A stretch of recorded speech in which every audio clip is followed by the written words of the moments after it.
그럴까요? 여기 있죠? 요한복음 21장까지 있는데요. 이제 앞에 1장부터 이제 12장까지, 그러니까 11장까지는 어떤 내용이냐면, 예수님이 많은 표적과 이적과 기적을 행하셨잖아요. 그래서 그 요한복음에는 기적이 몇 가지가 나온다 그랬죠? 네, 7가지입니다. 첫 번째 기적이 가나 혼인잔치였습니다. 그래서 이렇게 7가지의 표적과 기적이 뭘로 끝났습니까?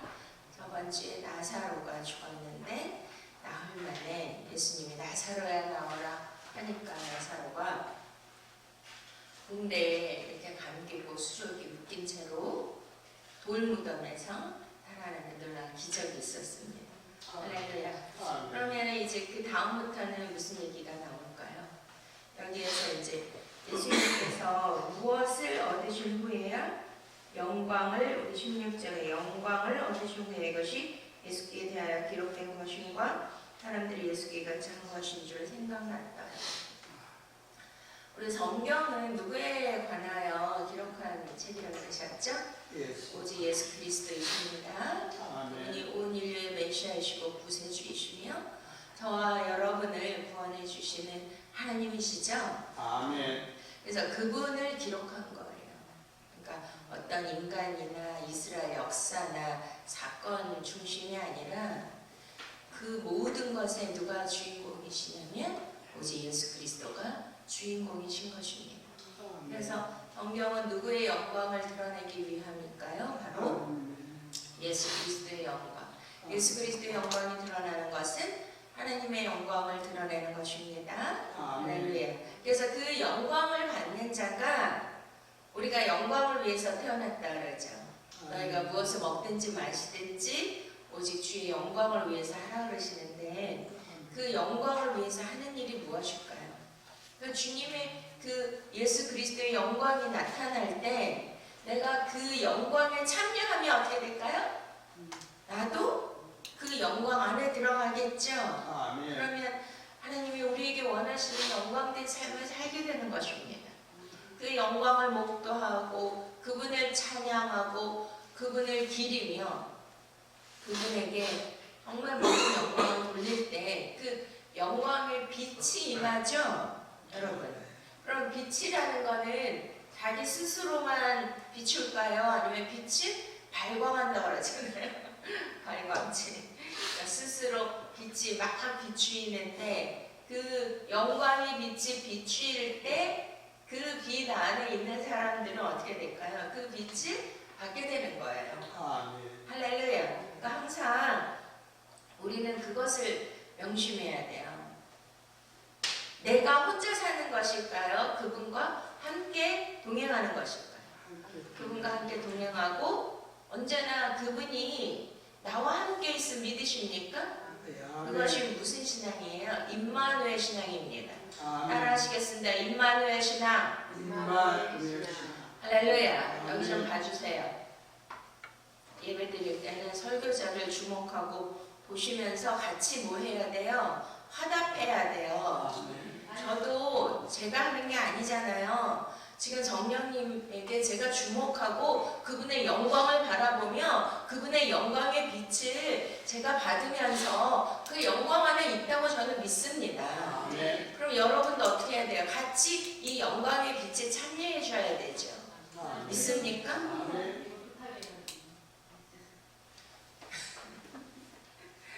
자, 그래서 오늘은 이제 정말 중요한데 이렇게 예수님이 지금까지는 보여주시는 우리 사람들에게 그 하나님의 보좌를 버리시고 이 땅에 인간의 모습으로 오셨지만 그분의 존재, 그분의 정체성은 누구예요? 하나님의 아들이시며 그분 자신이 하나님이시지 않습니까? 그럼 어떻게 해야 될까요? 그분이 당신이 하나님이고 당신이 구원자라는 걸 어떻게 드려야 돼요? 보여주셔야 되죠. 사람들에게 나타내 주셔야 되죠. 그러면 어떻게 해야 될까요? 그냥 인간의 똑같은 평범한 모습으로 똑같이 먹고 똑같이 뭐 행동하고 이런 모습으로만 된다면 사람들이 그를 못 알아볼 거 아니에요. 그러니까 전반부의 11장까지는 많은 정말 초자연적인 기적을 주심으로써 와, 과연 이가 누구시다? 하나님이시다.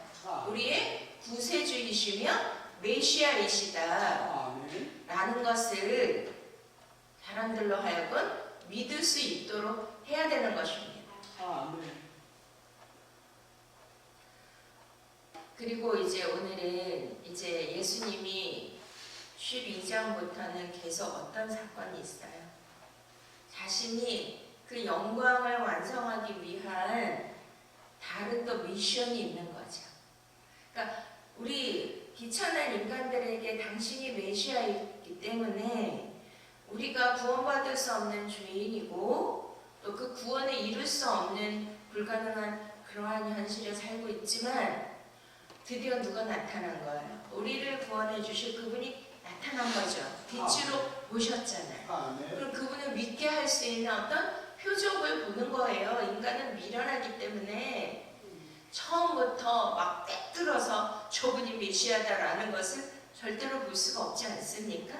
나타나는 표적을 통해서 와, 과연 이분이 하나님이시다라는 것을 이제 거의 믿게 되었을 때 이제부터는 무슨 사역을 하시냐면 이 땅에 오신 진정한 목적을 이루셔야겠죠. 이 땅에 오신 진정한 그분의 목적은 십자가에서 달리셔서 고난받으시고 저와 우리의 죄를 속량하시는 어린 양으로서 그분이 희생 제물로 십자가에서 죽으심으로 우리의 모든 죄를 사해 주시고 구원해 주시는 것이 그분이 오신 목적이지 않습니까? 그러니까 그거를 이루시기 위한 그 나머지가 지금 12장부터 21장은 이제 어떤 그러니까 20장까지가 그 일이 일어나고 그 다음에 이제 부활하신 예수님이 베드로를 만나고 하는 이제 그런 마지막 장면이 있는데요.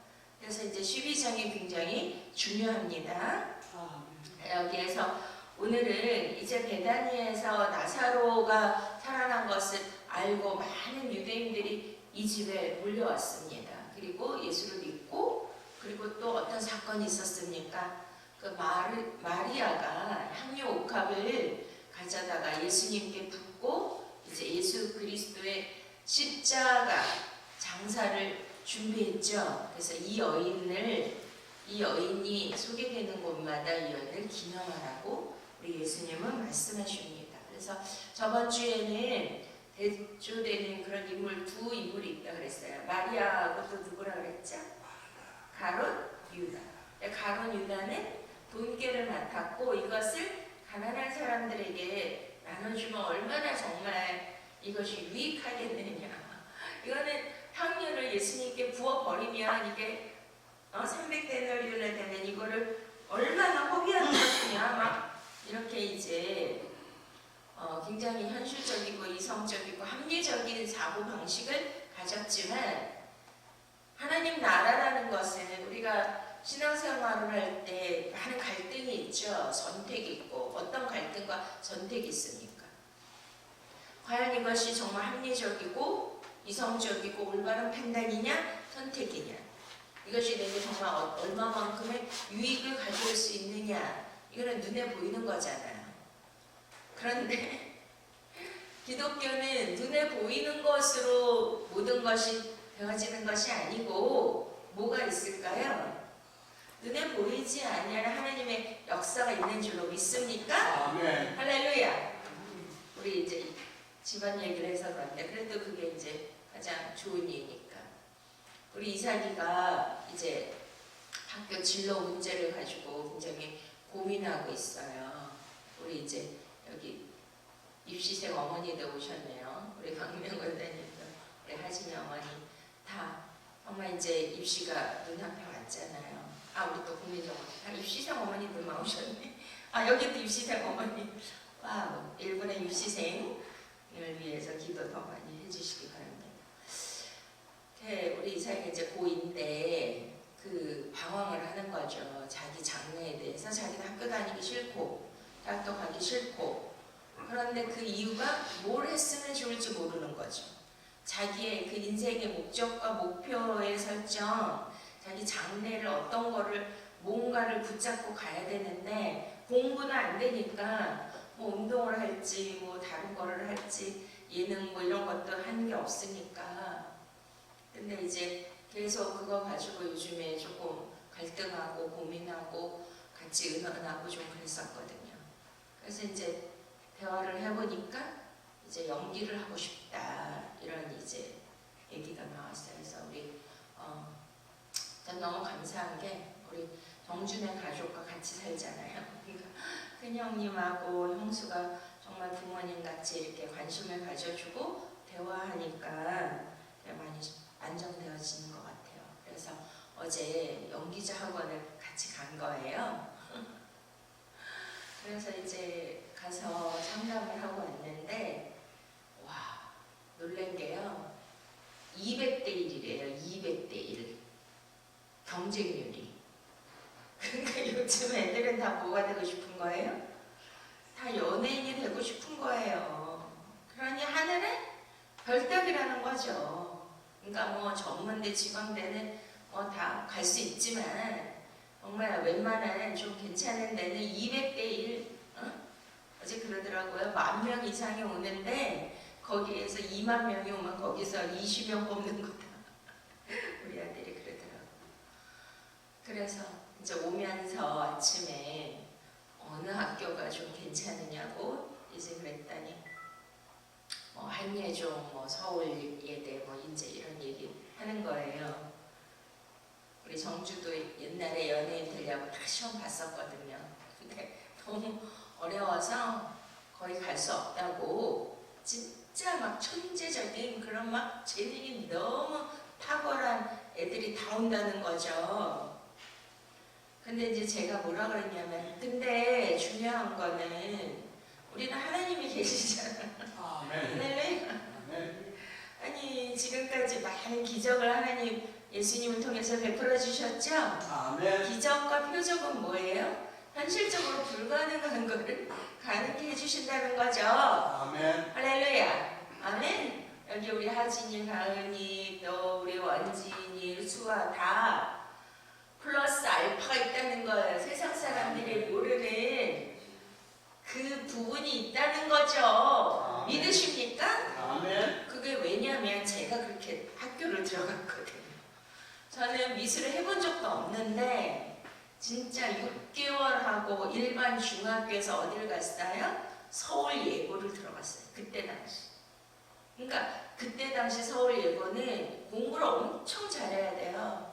우리 중학교에서 여러 명이 예고를 봤는데 정규에서 1등하는 피아노과 한 명하고 저하고 저는 근데 공부를 잘했을 것 같아요. 여러분? 잘 못했어요. 그냥 중간 정도. 왜냐면 뭐 이렇게 공부를 뭐 이렇게 관심도 없고 그랬고 또 미술도 제가 뭐 어떤 전공을 하겠다는 게 없었는데 갑자기 제 친구 언니가 너는 서울대나 이대를 가고 싶으면 너는 서울예고를 가라 그러더라고요. 그래가지고 하나님의 인도하심이었어요. 그땐 제가 예수 안 믿었는데도 그래서 이제 그것도 홍대에서 공부하신 화실 선생님 소개를 받아서 6개월을 했고 또 제가 이제 실기 시험을 보는데요. 그 기초가 아그리빠라는 조각상이거든요. 그런데 서울 이제 그러니까 예중 거의 예원 애들이 거의 같잖아요. 그리고 일반 중학교에서 온 애는 경쟁률이 굉장히 높아요. 몇 명 안 뽑으니까. 근데 어디를 줬냐? 중요한 거는 뒤통수를 줬다는 거예요. 아그리빠 뒤통수. 아그리빠 뒤통수는요 그릴 게 없어요. 이게 입체 약간 옆에 입체를 그려야 이게 좀 못 그려도 잘 그린 것처럼 보이거든요. 일부러 떨어뜨리려고 준 거예요. 그 다른 학교에서 왔기 때문에. 그런데다가 공부도 안 됐지. 근데 어떻게 됐죠? 붙었다는 거잖아요. 할렐루야. 아니 이화여대도 고3 때 친정엄마가 돌아가셨어요. 그러니 저 같은 경우는 얼마나 충격이에요.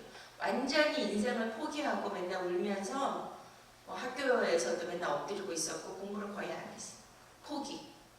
근데 이제 어느 날 여름방학 때 갑자기 엄마 생각이 나면서 와, 엄마가 나를 보고 있을 때 얼마나 슬퍼하실까 이런 생각이 든 거예요. 그게 이제 성령님이 주신 감동이었는데 그때부터 이제 정신을 차리고 이제 좀 공부하기 시작했고, 그리고 또 제가 이화여대 실기도 다 이화여대 교수들한테 했거든요, 애들이. 근데 이제 저도 할 수 있었어요. 저희 친정아버지 제자들이 다 이화여대 교수가 많이 있어서. 근데 그 화지 선생님 홍대 나오신 분이 너 그러면 나랑 끝이다 이러는 거예요.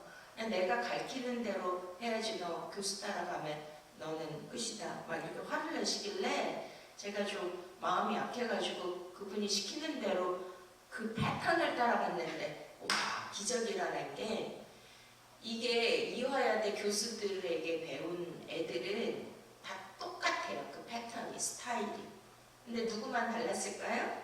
저만 다른 거. 그림의 그 풍이, 스타일이. 그러니까 교수들이 보기에 딱 눈에 띄었던 거죠. 그래서 하여튼 너무나 저는 학교는 진짜 하나님의 기적 안에서 저는 들어간 거예요. 믿습니까? 그리고 목사 보실 때도 제가 그때 갱년기라 아파가지고 완전히 다 포기하고 있었는데 우리 담임 목사님이 이따만한 목사 보실 책을 하루 전에 주셨어. 다 포기하고 있었는데. 그래가지고 누워서 맨 뒤에 그 출제했던 시험 있죠? 옛날에 나왔던 거. 그 부분이 있더라고요. 그것만 제가 한번 풀어봤어요. 거기서 80% 이상이 나왔어요. 할렐루야. 그리고 평소에 제가 성경을 많이 읽었기 때문에 와, 최우수 다음으로 제가 목사고시에서 합격했다는 거 아니에요. 그러니까 정말 우리는 기적이 있다는 거죠. 아멘. 있습니까? 아멘. 그러니까 우리 자녀들에 대해서도 정말 부족하잖아요. 정말 실력이 안 되잖아요. 정말 안 될 것 같잖아요. 근데 저는 어제 너무 감사했던 게 그분이 그러는 거예요. 와, 이사가 너가 연예인이 되려면, 연예인 진짜 어렵고 연기자는 특별히 어려운데 연기자라고 하는 것은 진짜 그 모든 삶의 생활이 반듯해야 돼 이러는 거예요. 실수도 하면 안 돼. 남들에게 흠을 잡혀도 안 돼. 그러면 끝이야. 예를 들어서 문신 하나 요만큼 하나 해도 안 돼. 예를 들어 뭐 가수나 뭐 이런 애는 막 머리도 노랗게 하고 문신해도 상관없지만 연기자는 머리도 노랗게 하면 안 되고 반듯하게 까만 머리에다가 문신도 하면 안 되고 그 삶이 반듯해야 되고 정말 성실해야 돼. 그런 거를 사람들한테 보여줘야 되는 거야, 연기자라는 거는. 할렐루야. 그 어제 이순재 씨가 하시는데 갔었거든요. 근데 그분이 80이 넘으셨대요. 근데 서울대 나오셨대는데 너무 반듯하게 그렇게 자기 관리를 잘하고 또 관계성도 잘하고 해서 최장 그 롱런 하시잖아요. 이해가 되십니까? 저는 그게 너무 감사했던 거예요. 왜냐하면 뭐 연기자가 되고 이런 거보다 자기가 어떤 목표를 잡았고 목적을 갖게 됐고 그리고 반듯하게 살아야 된다. 아니 이 정도만 해도 너무 감사한 거 아니에요?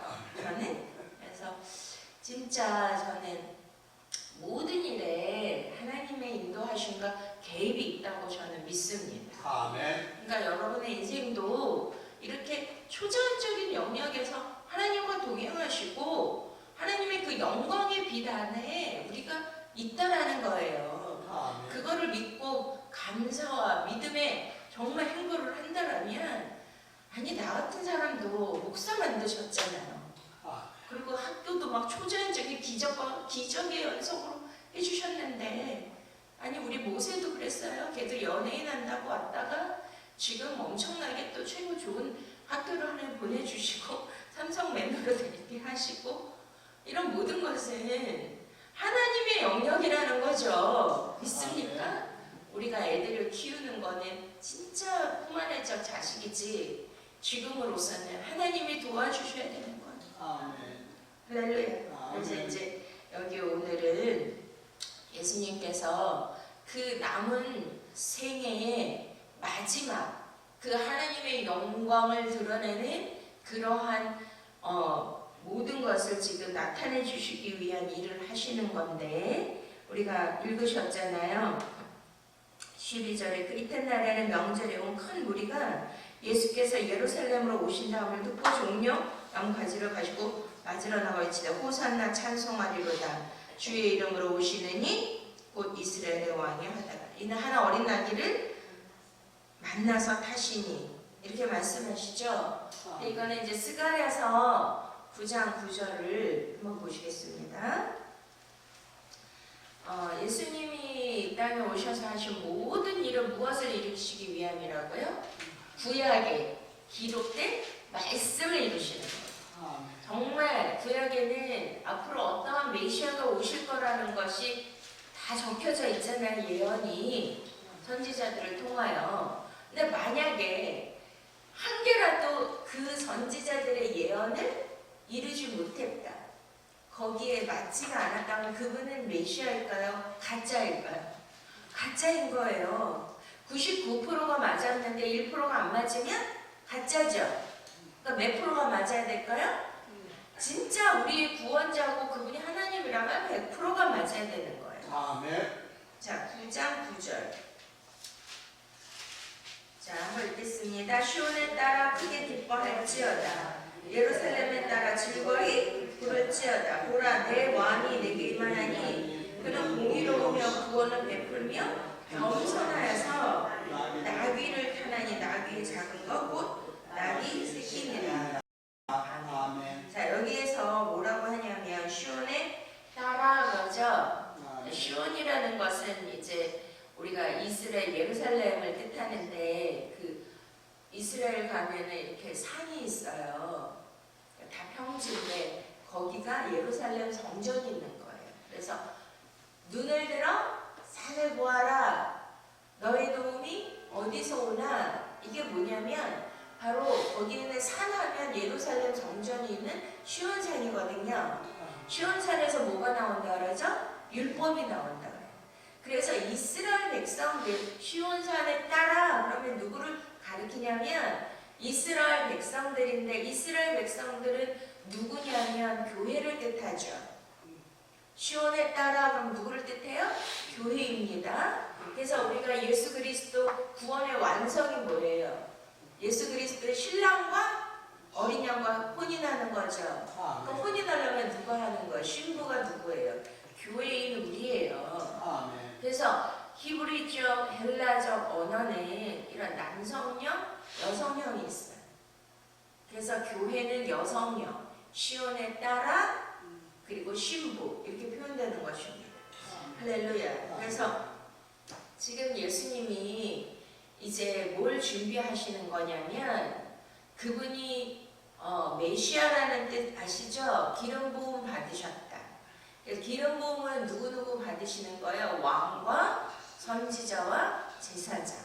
그러면은 예수님이 이 세 가지를 다 충족해야 진정한 메시아가 되시는 거잖아요. 그런데 많은 이제 말씀을 가르치셨죠? 말씀을 가르치고 표적을 주신 거는 선지자 역할을 보여주신 겁니다. 근데 왕이라는 거는 이분이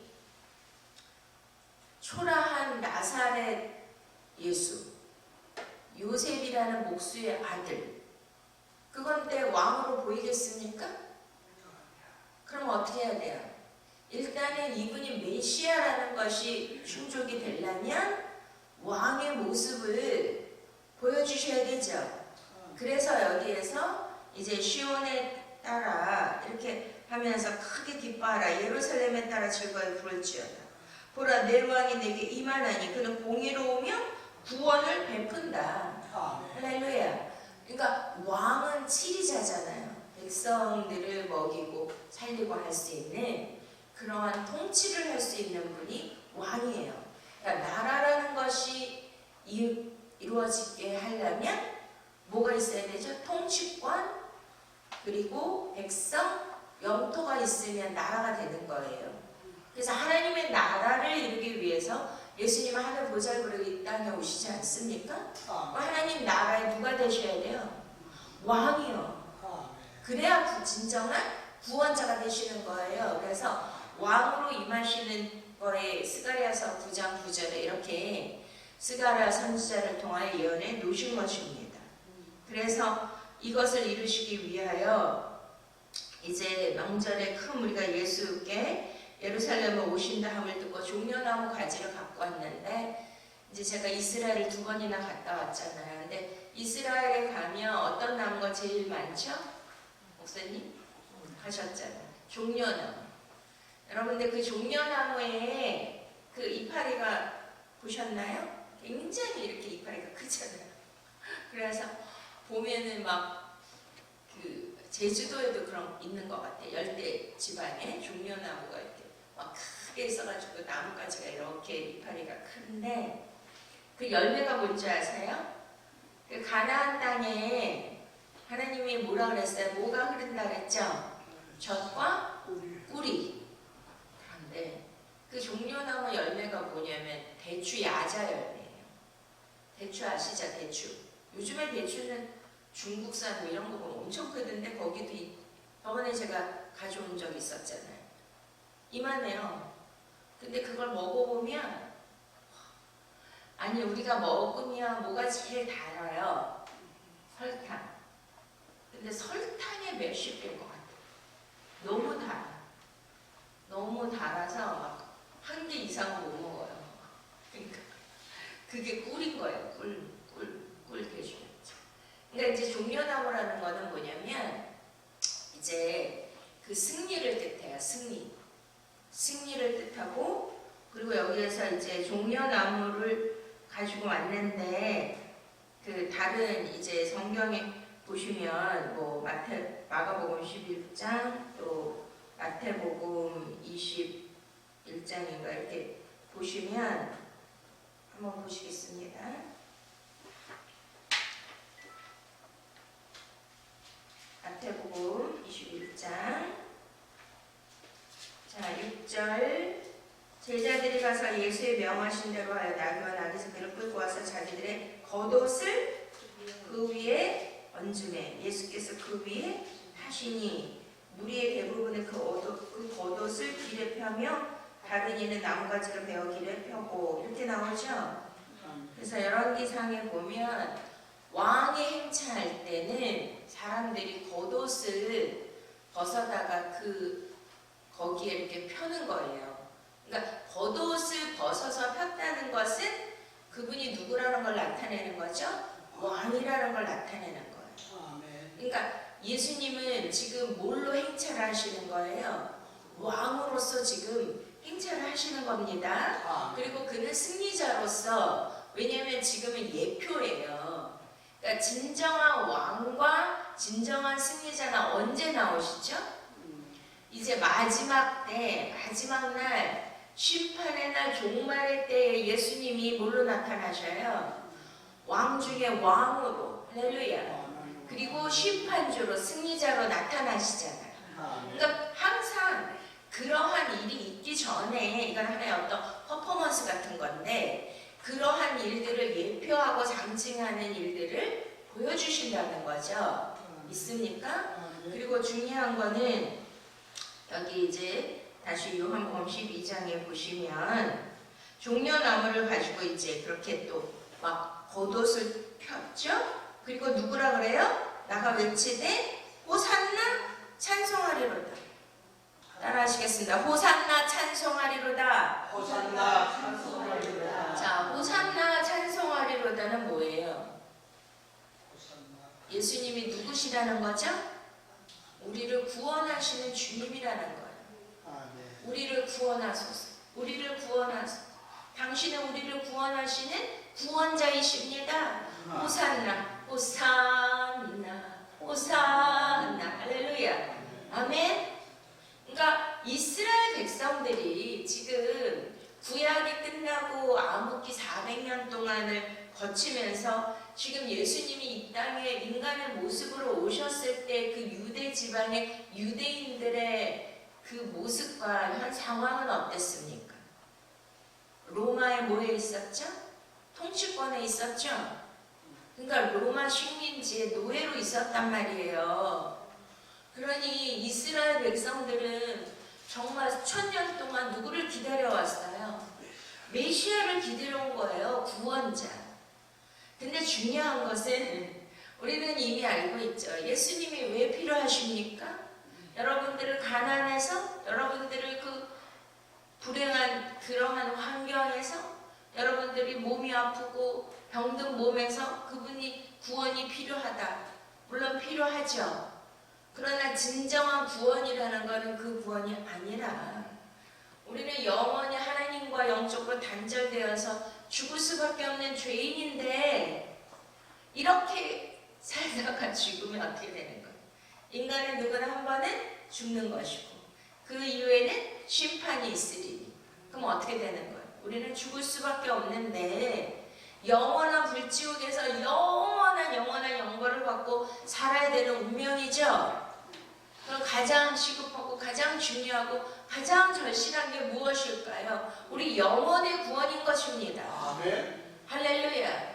애굽이라는 그러한 것을 왜 주셨냐면 애굽에서 노예 생활했다. 세상적으로 살면 세상의 쾌락과 세상의 향락과 세상의 방법을 따라 살면 우리는 어떻게 된다는 거예요? 죄의 노예가 될 수밖에 없다.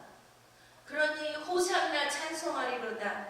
여기에 실질적으로 유대인들이 정말 그 영혼의 구원을 위해서 예수님은 호산나 찬송하리로다 이렇게 했을까요? 그러면은 정말 그랬으면 예수님은 십자가를 못 박았을까요? 아니 우리가 다 알고 있잖아. 이렇게 막 환호하고 왕으로 모시고 호산나 주 예수여 찬송하리로다 했는데 이제 몇 장만 넘어가면 어떤 일이 생겨요? 그를 십자가에 못 박아 군중들이 완전히 돌변해서 어떻게 해요? 완전히 예수를 배반하고 십자가에 못 박도록 막 외치죠? 왜 그래요? 왜 그럴까요? 이게 굉장히 중요한 것입니다. 자, 여기 우리 이제 다음에 할 건데 36절, 12장 36절 한번 읽겠습니다. 시작. 너희에게 아직 빛이 있을 동안에 빛을 믿으라. 그리하면 빛의 아들이 되리라. 예수께서 이 말씀을 하시고 저희를 떠나가서 숨으시니라. 이렇게 많은 표적을 저희 앞에서 행하셨으나 이렇게 많은 표적을 저희 앞에서 행하셨으나 저를 어떻게 했다?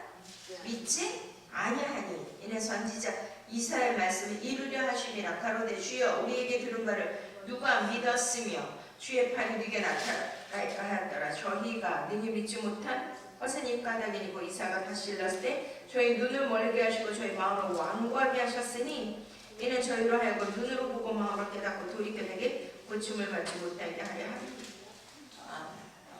자, 11장까지는 지금 어떤 일이 있었다고 했죠? 어마어마한 기적이 있었죠.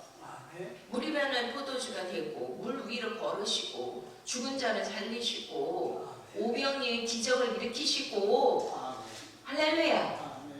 이러한 표적을 보면 다 믿을 것 같잖아요.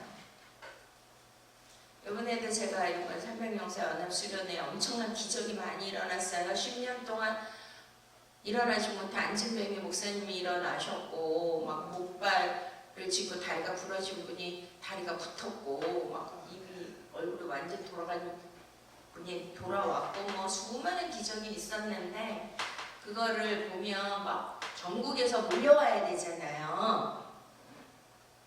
근데 표적을 보고 그때 당시는 와 하나님의 역사다고 하지만 진정한 그들 안에 있는 구원은 무엇입니까? 물과 성령으로 거듭나는 것입니다. 믿습니까?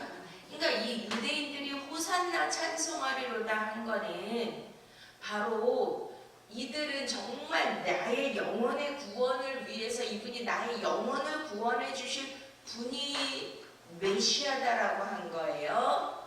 육적 메시아, 정치적 메시아. 이해가 되십니까? 정말 이 나라를 이 로마 식민지에서 해방시키는 메시아, 우리를 가난해서 구원해 줄 메시아, 우리에게 먹을 것을 많이 주시는 메시아, 이거에 모든 관심과 초점이 있는 거예요. 그렇기 때문에 이들은 돌변할 수 있는 것입니다.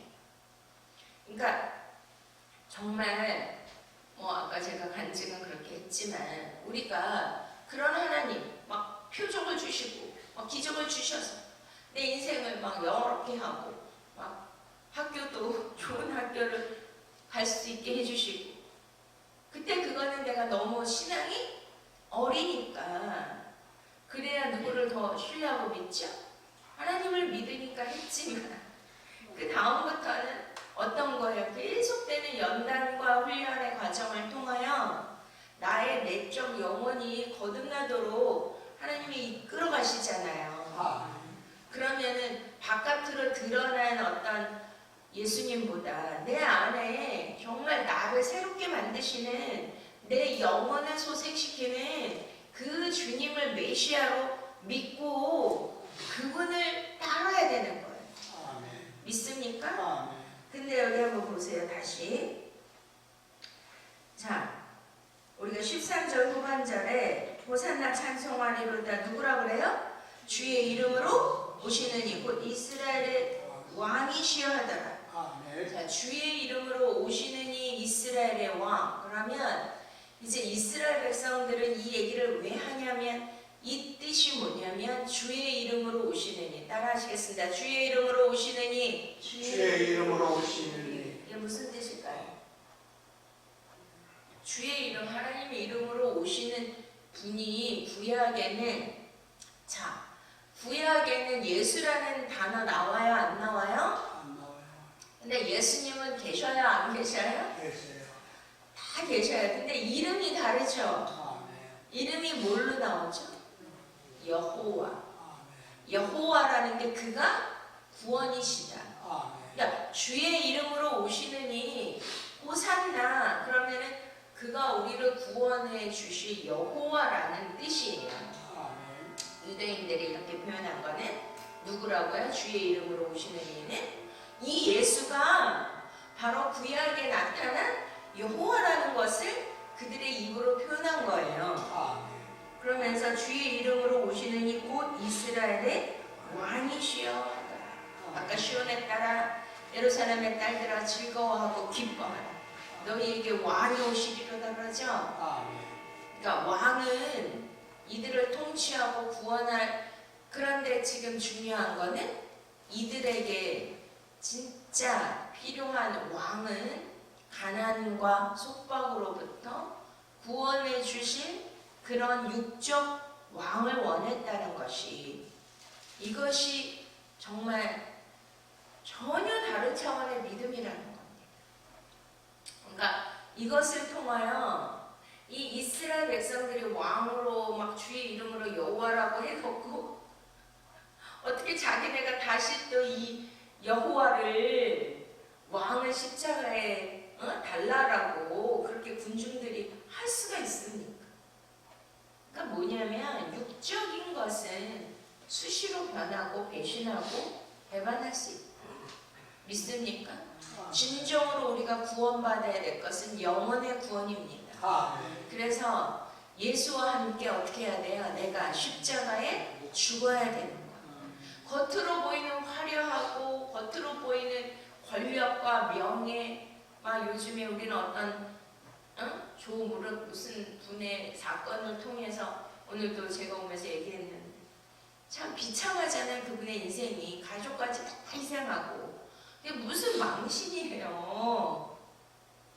그러면 뭐 때문에 이렇게 된 거죠? 세상이 주는 권력과 명예가 너무 좋으니까 그것을 추구하고 쫓다가 파랑새를 쫓다가 어떻게 된 거예요?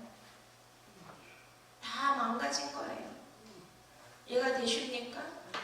우리는 그런 뉴스나 사건을 통해서 저 사람은 어떻다라고 손가락질을 하는 게 아니에요. 한번 손가락질 해보세요. 해보세요. 그러면 손가락 하나는 글로 가지만 나머지는 어디로 가?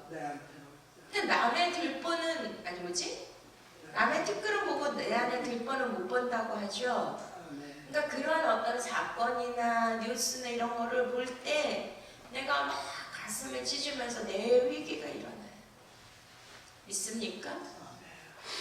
아버지가 아까도 제가 오면서 우리 아들한테 그랬어요. 엄마는 이 세상에 많은 직업이라는 게 있는데 그 직업 중에 하나로 만약에 들어간다면 목사 된 것이 나는 너무 행복하다. 난 정말 목사가 너무 좋아. 하나님이 나를 목사 만들어주신 것이 너무나 이거는 진짜 행운 중에 행운이라고 나는 생각한다. 왜냐하면 진짜 많은 사람들을 옳은 대로 이끌고 그 영혼을 소생시키고 그 영혼에게 예수 그리스도의 이 생명의 빛을 주는 그 역할을 하고 생명의 떡을 줄 수 있는 그 역할을 감당할 수 있는 자로 하나님이 세우셨다는 거는 이거는 엄청난 축복 아니에요. 근데 더 두렵고 떨리기도 하죠. 왜냐면 잘못하면 더 매를 많이 맞으니까. 아무튼 어떤 영광과 명예 보이는 것에 치중하는 것이 아니라 보이지 아니하는 정말 영혼을 살릴 수 있는 그 어느 영혼을 위해서 내가 기도할 때 그 영혼들이 정말 살아나는, 저는 막 너무 많은 이제 그 사역에 참 놀라운 것들을 경험했는데 아무튼 외국에서도 막 진짜 죽어가는 사람이 저한테 기도를 받고 또 자기 아들이 귀신 들려가지고 자기는 거의 실신할 정도로 어디 지방에서 오신 사모님인데 그렇게 누워있다 그러고 하여튼 정말 우리는 감사하셔야 돼요. 믿습니까? 너무나 많이 정말 아픔과 고통 속에 있는 분들이 너무 많은 거예요. 근데 그들을 진정으로 자유케 하고 그들에게 평안을 줄 수 있고 그들에게 생명을 줄 수 있는 저와 여러분이 되시기를 축원드립니다. 목사만 그렇게 할 수 있는 게 아니죠. 믿는 자는 누구나 할 수 있는 거예요. 믿습니까? 그것이 하나님이 나를 이 땅에 태어나게 하신 목적과 사명인 줄 믿습니다. 그런데 여기에서 예수님은 어떻게 하셨다 그래요? 14절. 예수는 한 어린 아기를 만나서 하시니, 그래서 아까 우리 읽은, 그런데 이제 제자들은 처음에 이 일을 깨닫지 못하였다. 그러나 예수께서 영광을 어디 주신 후에 이것이 예수께 대한 기록된 것인가, 사람들이 예수께 이같이 한 것인 줄 생각났다. 여기도 비밀인데요. 예수님이 뭘 타고 오셨죠? 어린 나귀. 근데 이게 이제 구약에 기록이 돼 있는 거죠. 그러면 예수님은 그냥 걸어서 예루살렘 성으로 입성하셔도 되는데 굳이 뭘 하셔야 돼요? 어린 나귀를 타셔야 돼요. 그리고 배박에 묶여있는 그 어린 나귀를 데리고 오라고 그러죠. 주인이 뭐라고 하면 뭐라고 그런다 그랬죠? 주께서 쓰시겠다. 할렐루야. 그러니 저 같은 종도 하나님이 미리 다 예정해 놓으신 거라니까요. 뭐 하시기 위해서? 주께서 쓰시겠다. 따라하시겠습니다. 주께서 나를 쓰시겠다 하십니다. 그럼 어떻게 하죠? 여러분은? Yes, sir. 할렐루야. 아멘. 그러니까 정말 우리는 우리의 삶의 목적이 하나님의 영광을 위해서 태어난 거예요. 그 길을 가고 있는 거예요.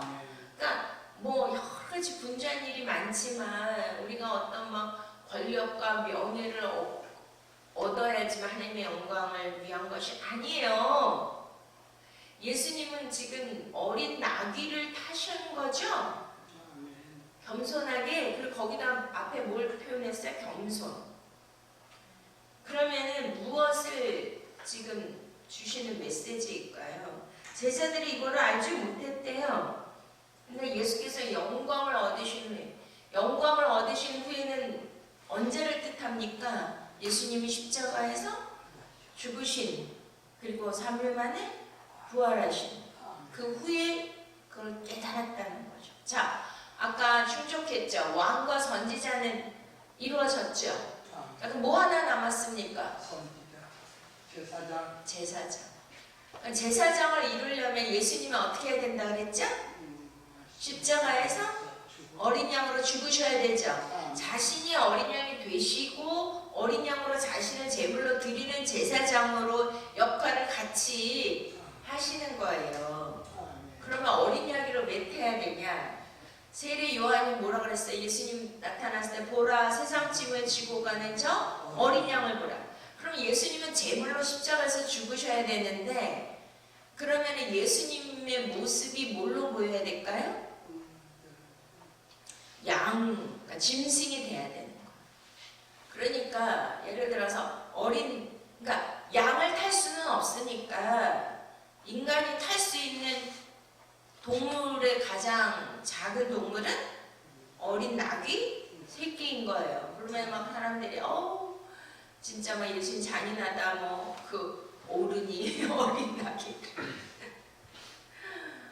근데 아무튼 그 예수님이 어린 나귀를 타셨을 때 그 모습은 그 나귀와 예수님이 하나니까 하나의 제물로서 지금 이렇게 제사장으로서 또 어린 양으로서의 모습을 지금 하나의 퍼포먼스라고 그랬잖아요. 상징과 예표.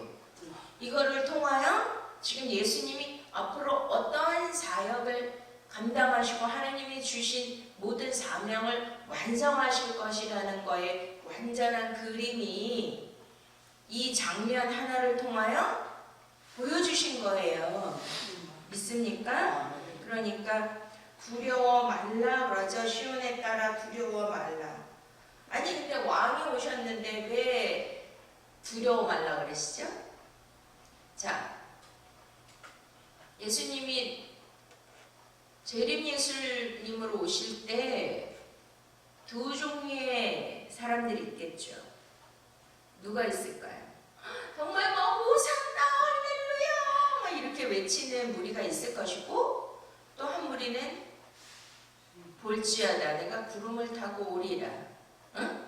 그날에는 어떻게 한다 그래요? 우리가 요한계시록 1장에 보시면 예수님이 나타나실 때 뭐라고 하냐면 볼지어다 구름을 타고 오시리라. 각인의 눈이 그를 보겠고 그를 찌른 자들도 볼터이여 땅에 있는 모든 족속이 그를 인하여 뭐하리로다? 애곡하리로다. 7절입니다. 1장 7절. 애곡하리니 그러하리라. 아멘. 믿습니까? 그럼 그를 찌른 자들 땅에 있는 자들이 어떻게 한다 그래요? 애곡을 한대. 애곡이라는 거는 막 기뻐서 우는 거예요. 막 정말 어떻게 할 수 없는 그 비통함이죠. 아니 예수님이 왕으로 오셨죠. 심판주로. 그러면 어떻게 해야 되죠? 기뻐해야 되죠. 믿습니까? 그러면은 와 정말 기뻐해야 될 자들에게 그렇게 심판주로 오실 때는 그 어미하시고 웅장하시고 영광스러운 그 놀라운 그 장면이 앞으로 있게 될 것입니다. 믿으십니까? 근데 그거를 온 세계 사람들이 동시에 보게 되는데 정말 그 들림받고 예수 그리스도의 구원을 받은 백성들이 볼 때는 뭐가 있어야 돼요? 두려움이 없어지고 기쁨과 환희와 감격과 감동으로 그분을 맞이하셔야 되죠. 이게 진짜예요, 여러분. 진짜 주님 오신다니까요. 근데 그 시기가 어때요? 곧 오시는 거예요. 곧. 어떤 모습으로 맞이하겠습니까? 우리는 물과 성령으로 거듭나야 구원인 것을 잊지 마시기 바랍니다. 그러니까 예수님은 정말 겸손하게 나귀를 타셨다. 이 뜻은 예수님이 또 십자가에 달리시기 전에 무릎을 꿇으시고 허리에 수건을 두르시고 제자들을 발을 씻기셨잖아요. 내가 너희를 섬긴 것처럼 너희도 이렇게 섬기라고 그러시죠. 그러니까 예수님의 모습은 항상 하나님 앞에 무릎 꿇는 모습이야. 근데 그 무릎을 꿇다가 뭐냐면 히브리어 언어로 복이라는 게 뭐냐면 바라크거든요. 따라 하시겠습니까? 바라크. 근데 그 복이라는 게 자, 복은 어디서 올까요, 여러분? 누구로부터 오죠? 하나님 하나님으로부터 오죠. 아멘. 근데 복 받기 원하시는 거죠. 아멘. 근데 그 복이 뭐냐면 바라크. 제가 항상 말씀드리는데 어떤 복이라 그랬죠? 최동로 집사님 그러시면 안 돼요. 그러면 안 돼요. 영생이에요. 복이라, 그러니까 성경에서 복은 뭐예요? 무슨 복? 영생. 영생이에요. 따라하시겠습니다. 영생. 영생. 아니 영생을 잃어버렸어. 예를 들어서 그럼 우리가 지옥 백성 돼. 그러면 막 부자 되고 권세 막 권력 대통령 되고 법무부 장관 되고 이러면 복이에요? 아니 영생을 잃어버렸어. 영생 대신 그거 다 줘. 여러분 뭘 택하시겠어요? 내가 이 땅에서 비록 남들이 알아주지 않고 가난하고 보잘것 없이 살아도 내게 영생을 주셔. 뭘 택하실래요? 영생. 당연하죠. 아멘. 근데 그 바라크가 뭐냐면 무릎을 꿇다예요. 뭐다? 무릎을 꿇다. 예수님이 항상 무릎을 꿇으셨어. 겟세마네 동산에서 뭐 하셨죠? 무릎을 꿇으셨죠. 이해가 되십니까? 아멘. 그러니까 항상 제자들 앞에서도 무릎을 꿇으셨어. 그러니까 그분의 그 모습에서는 항상 뭐가 보여요? 겸손하신 모습. 무릎을 꿇다. 근데 그 무릎은 어디 누구에게 꿇어요? 하나님 아버지. 아멘. 이를 막 왕으로 삼으려 하는데 예수님 항상 어디 가시죠? 산으로 올라가셨죠? 산에 올라가서 뭐 하셨다 그래요? 기도. 하나님 앞에 뭐를 하셨다? 그러면은 지금 누구를 위해서 기도하는 거예요? 내가 너희를 위해서 기도하는데 너희는 잠시도 끼어 있을 수 없더냐? 몸이 육신이 마음은 원이로 된 육신. 뭐냐면 아버지요 이들에게 뭘 달라는 거예요? 영생의 복을 달라는 거예요. 예수님은 아멘. 어린 아기를 겸손하게 타신 거, 무릎을 꿇으신 거, 이게 복이라는 건데 영생을 달라는 것이 예수님의 유일한 목적이에요. 아멘. 근데 이스라엘 유대인들은 지금 영생의 복을 원해요? 아니면 육적인 화려하고 보이는 거, 내가 쥐어야 되고 누려야 되는 거, 이거를 원하기 때문에 뭐가 안 맞았다? 빈트가 안 맞았다. 마찬가지예요. 저와 여러분도 이 세상을 살면서 막 그런 것들을 추구하고 그것을 쫓아가다가는 예수를 배신하게 돼요. 믿습니까? 오늘 이 말씀을 통하여 진정한 예수 그리스도의 그 영광의 빛에 들어갈 수 있는 저와 여러분 되시길 축원드립니다. 아멘.